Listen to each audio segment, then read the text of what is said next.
নমস্কার বন্ধুরা, আমার চ্যানেল রন্ধন শৈলীতে সবাইকে স্বাগত জানিয়ে শুরু করছি আজকের রেসিপি। আজকের রেসিপি আলু বেগুন দিয়ে ইলিশ মাছের পাতলা ঝোল। অনেকেই এই রেসিপিটা বাড়িতে বানিয়ে থাকেন। আমি যেভাবে বানাই সেভাবেই আজকে দেখাবো। গরম ভাতের সাথে আলু বেগুন ইলিশ মাছের ঝোল দুর্দান্ত লাগে। আশা করছি সকলেরই রান্নাটা পছন্দ হবে আর ভালোও লাগবে। তাহলে দেরি না করে পুরো ভিডিওটি দেখার জন্য অনুরোধ রইল। আর ভালো লাগলে একটা লাইক, শেয়ার ও কমেন্ট করে অবশ্যই জানাবেন। আর আমার চ্যানেলে আরও নতুন নতুন রেসিপি পেতে আমার চ্যানেলটিকে সাবস্ক্রাইব করে বেল বাটনটা ক্লিক করে দেবেন। আলু বেগুন ইলিশ মাছ দিয়ে ঝোল বানানোর জন্য আমি এখানে কয়েক পিস ইলিশ মাছ নিয়েছি আর দুটো আলুকে লম্বা করে কেটে নিয়েছি আর দুটো বেগুন 4 ফালি করে কেটে নিয়েছি। এখন মাছের পিসগুলোকে একটু নুন আর হলুদ দিয়ে ম্যারিনেট করে 10 মিনিট রেখে দেব।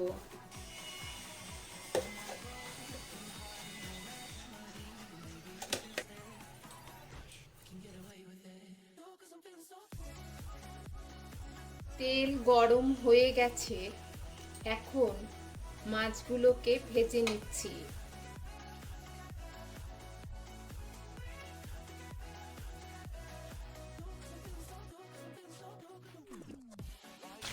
মাছগুলো হালকা করে ভেজে নিচ্ছি। মাছ বেশি ভাজলে মাছের টেস্ট ভালো হয় না, তাই হালকা করেই ভেজে নিচ্ছি।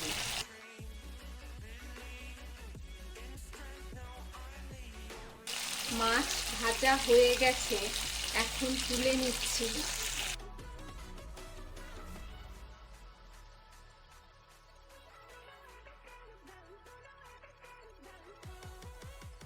এখন একটু তেল তুলে নিয়েছি আর আরেকটু তেল দিয়ে দিচ্ছি।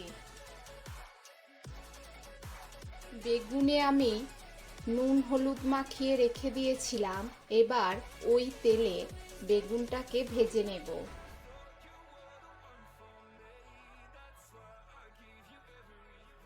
বেগুনগুলো ভাজা হয়ে গেছে, এখন তুলে নিচ্ছি। এবার ওই তেলেই দিয়ে দিচ্ছি কেটে রাখা আলু। আলুর মধ্যে সামান্য একটু নুন দিলাম আর একটু হলুদ দিলাম।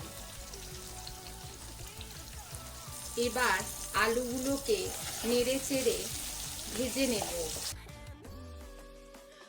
আলুগুলো লাল করে ভাজা হয়ে গেছে, এখন তুলে নিচ্ছি। এবার ওই তেলে দিয়ে দিচ্ছি একটু কালো জিরে, 4টে চেরা কাঁচা লঙ্কা। কয়েক সেকেন্ড নেড়ে নিলাম। এবার দিয়ে দিচ্ছি হলুদ গুঁড়ো,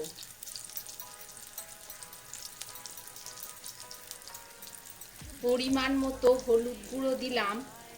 এবার একটু কালারের জন্য দিয়ে দিচ্ছি কাশ্মীরি লঙ্কা গুঁড়ো। একটু নেড়ে নিলাম। এখন দিয়ে দিচ্ছি একটু জল। মশলাটা একটু ভালো করে কষিয়ে নিচ্ছি।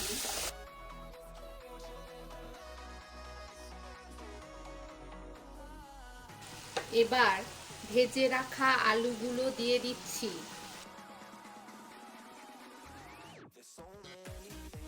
মশলার সাথে ভালো করে আলুগুলো নেড়ে নিচ্ছি। আর কোনো মশলা আমি দেব না। এবার পরিমাণ মতো জল দিয়ে দিলাম। এবার ভেজে রাখা মাছগুলো দিয়ে দিলাম।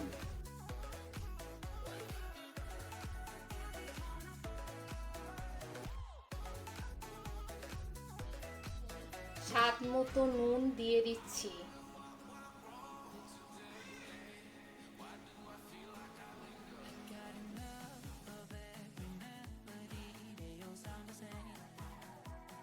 এখন ঢাকনা দিয়ে 5 মিনিট মতো রান্না হতে দেব। ফিরে এসেছি 5 মিনিট পর। এখন ঢাকনাটা সরিয়ে নিচ্ছি।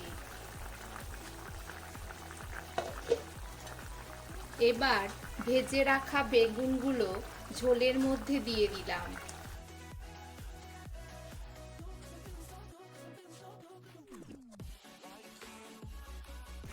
আরো 2 মিনিট ঢাকা দিয়ে রান্না হতে দেব। 4টে কাঁচা লঙ্কা দিয়ে দিলাম। লঙ্কাটা দিতে ভুলে গেছিলাম। আবার ঢাকা দিয়ে 2 মিনিট রান্না হতে দেব। ফিরে এলাম 2 মিনিট পর। এখন ঢাকনাটা সরিয়ে নিচ্ছি।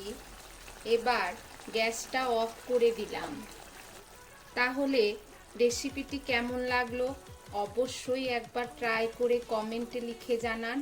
আর আমার চ্যানেলে আরও নতুন নতুন রেসিপি পেতে আমার চ্যানেলটিকে সাবস্ক্রাইব করে বেল বাটনটা ক্লিক করে দিন।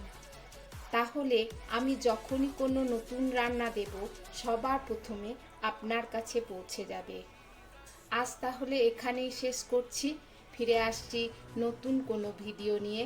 ততক্ষণ ভালো থাকবেন, সুস্থ থাকবেন। ধন্যবাদ।